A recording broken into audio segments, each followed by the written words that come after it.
কেন দুষ্ট মোল্লা জেলে গেলে হয়ে যায় ইউসুফ নবী।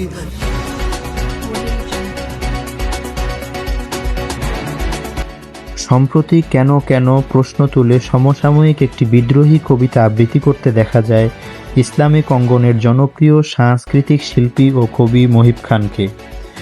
মহিব খান তার স্বলিখিত দেশাত্মবোধক বিপ্লবী গান ইঞ্চি ইঞ্চি মাটি গেয়ে একসময় তুমুল জনপ্রিয়তা লাভ করে।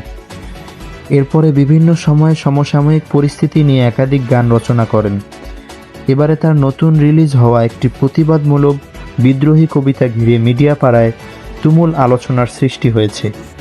কবিতায় মহিব খান প্রশ্ন করেছেন, কেন মিছে ফতুয়ার বলি হয়ে যান আদর্শবান কবি, কেন দুষ্ট মোল্লা জেলে গেলে হয়ে যায় ইউসুফ নবী। কবিতার এই অংশটি ঘিরে তুমুল বিতর্কের সৃষ্টি হয়েছে।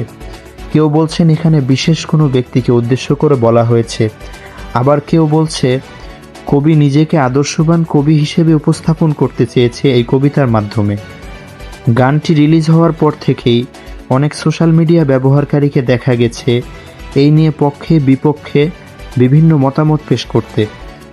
তবে সমালোচনার বাহিরেও এই কবিতাটি জনমনের প্রতিবাদী কণ্ঠ হয়ে অনেকের মনে জায়গা করে নিয়েছে। কবিতাপ্রেমী পাঠকদের দাবি, মহিব খান যেন তার অসাধারণ লিখনী উপস্থাপনা দিয়ে সামনে আরও চমৎকার কিছু নিয়ে আসে।